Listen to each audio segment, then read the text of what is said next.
Hi, my name is Kevin McMullin, the writer and director of Low Tide, and I'm watching Real Talk. Kevin, thank you for taking the time to talk to me today. Of course, yeah. Thanks for having me. I saw Low Tide last night.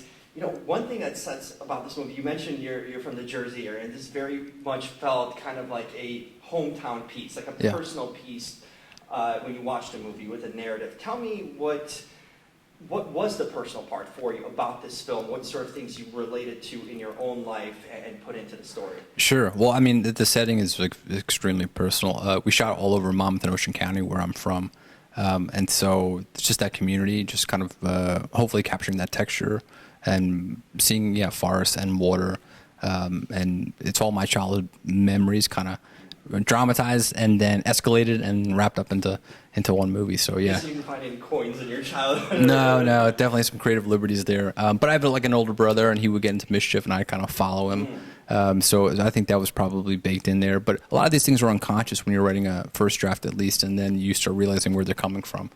When you trace them back.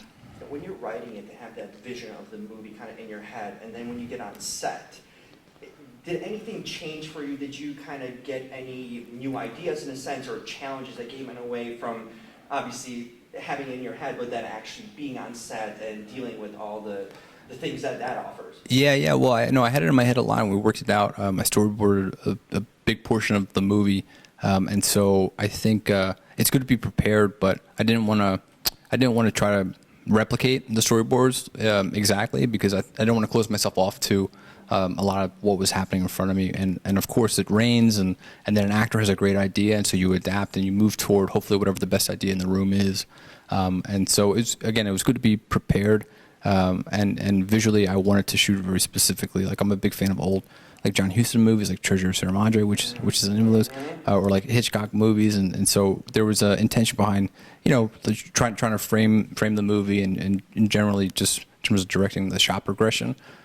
But all that stuff just goes out the window, and in place of like a great performance. I could watch, like, these kids are so good, just throw them in a medium shot and let them do their thing, because they can do it. And speaking of them, I feel like watching this movie, the casting has been so important, because if you cast one of them with someone else, it's a different movie, I feel. Oh, absolutely. How important was that casting for you process to get the right kids for this role and for them to have that chemistry, because they feel like actual friends, and it feels real. These feel like real relationships. Excellent. Yeah. Well, thank you. And I think that casting, like, it is everything. It's really the backbone of the narrative, because I'll watch a movie that's like low production value, but with great acting and a good story any day of the week. So I was very conscious of that in our prep, and I was extremely fortunate that the script and this little teaser trailer I made to kind of help engage interest was passed around the agencies, and I got a call that Jaeden Martell, who plays Peter,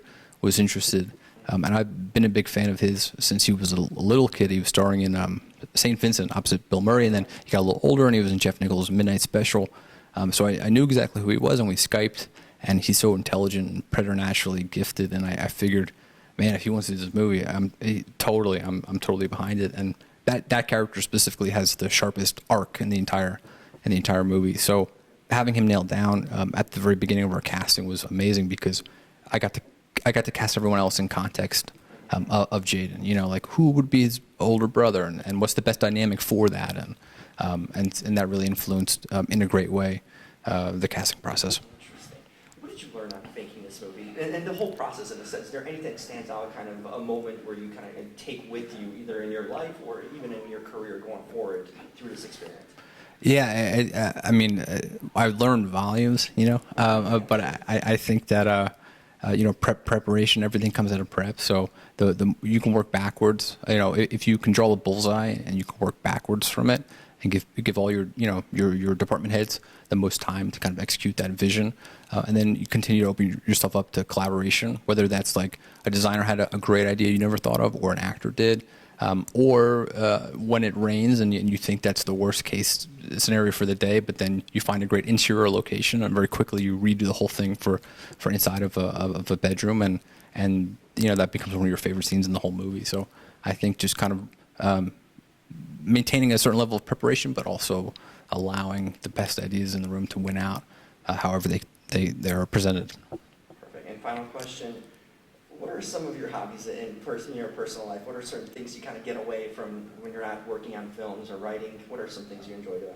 Oh man, movies take up a big portion of my day. Yeah, movies and but I think when I'm not watching movies or trying to make them, I love going on. I walk a lot. It helps, I think, process whatever you're thinking. And yeah, going for a run. It's helpful to sweat it out. So yeah, exercise is probably. Never hear about exercise, but in this way, it's productive. You know? Yeah, no, it's everything. Yeah, it feeds itself. So. Perfect. Thank you so much. Really Yeah, appreciate it. thank you.